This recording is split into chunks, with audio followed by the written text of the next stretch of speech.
Mon tendon va guérir en 36 heures, que ça lui plaise ou non. C'est ce que tout le monde se répète à la salle dès que le coude commence à faire un bruit bizarre. Et voilà comment tu transformes un petit pépin en blessure qui dure un an. Laisse-moi t'expliquer. Avant, ton coude encaissait les tractions sans broncher. Maintenant, il galère à ouvrir un pot de cornichon. Et tu te demandes pourquoi? Les tendons, c'est du tissu conjonctif, surtout composé de collagène. Un peu comme les ligaments ou le fascia, sauf que chacun a son job. Les ligaments relient os à os. Le fascia relie muscle à muscle. Les tendons, eux, relient muscle à os. Imagine les tendons comme les câbles qui font vraiment bouger ton corps. Quand tes muscles se contractent, toute la force doit bien aller quelque part. Elle passe par tes tendons, qui tirent sur tes os. C'est comme ça que tu soulèves, que tu lances, ou que tu fais n'importe quel mouvement où ton squelette doit coopérer. Donc, les tendons doivent être incroyablement solides. Chaque tendon est fait de faisceaux. Dans ces faisceaux, il y a des faisceaux encore plus petits. Et à l'intérieur, encore des plus petits. C'est un peu Inception. Mais au lieu de rêve, c'est de la corde jusqu'à tomber sur les fibres de collagène qui bossent vraiment. Dans un tendon sain, ces fibres de collagène sont super denses et parfaitement alignées, bien parallèles, comme des câbles bien rangés. C'est cette organisation qui leur donne leur force. Quand un tendon se blesse, cette structure s'écroule. Les fibres partent dans tous les sens. C'est le bazar. Mais les tendons, ce ne sont pas juste des cordes rigides. Ils sont aussi élastiques. Si tu sautes ou tu cours,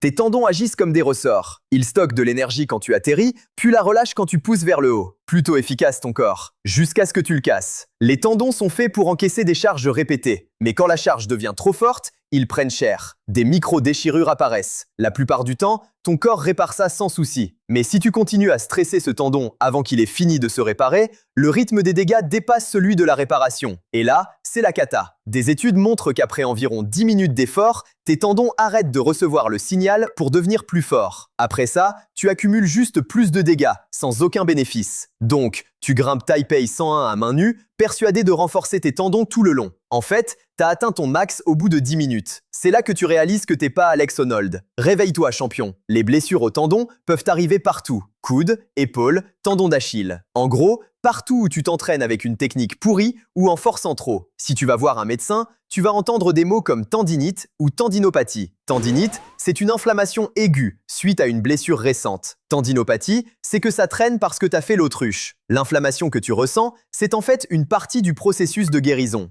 Ton corps amène du sang et des cellules réparatrices sur la zone. Le vrai problème, c'est que tu reblesses ton tendon avant qu'il ait fini de guérir. Tu peux régler ça en changeant tes activités. Pas besoin d'arrêter tout entraînement, juste arrêter de faire exactement le mouvement qui détruit ton coude 3 fois par semaine. Première réparation, quelques jours. Guérison complète, entre 6 semaines et 6 mois, pas 36 heures. Ton tendon s'en fiche que tu partes à la plage dans 4 semaines ou que t'aies une compète. La biologie a son propre agenda. Alors, qu'est-ce qui marche vraiment? Les exercices excentriques, c'est-à-dire des mouvements où tu allonges le muscle sous charge, comme la descente d'un curl biceps. Ça marche parce que l'allongement contrôlé aide les fibres de collagène à se remettre dans le bon sens pendant la reconstruction. Tu veux qu'elles soient à nouveau parallèles, pas en pelote de laine. Beaucoup de médecins recommandent aussi de bouger, d'étirer et de masser doucement le tendon pendant qu'il guérit. Le but, c'est que les fibres en réparation se rangent bien parallèlement, pas n'importe comment. La plupart des gens bousillent leurs tendons parce qu'ils n'ont jamais appris la bonne technique. Tu zappes les progressions. Tu tentes des mouvements avancés alors que tes tendons ne sont pas prêts. Et voilà comment tu te retrouves dans cette galère. Les progressions, c'est pas juste fais cet exercice. C'est aussi comment construire la force dont tes tendons ont besoin avant de passer à l'étape suivante. Les exercices et les progressions sont faits pour que tu vois vraiment à quoi ressemble une bonne technique. Pas de saut de niveau qui finit avec toi sur le canapé, un sachet de glace sur le bras. Les tendons, c'est bien plus complexe que ça. Mais maintenant tu sais, tu peux pas continuer à ignorer ce bruit de cliquetis comme tu ignores tes factures. Va voir un vrai médecin du sport si t'en as besoin, pas ton appli IA. Fais-toi diagnostiquer correctement et suis un vrai plan de rééducation. Ton tendon ne guérira pas en 36 heures juste parce que t'es motivé. Mais si tu respectes vraiment le processus et que tu fais le boulot,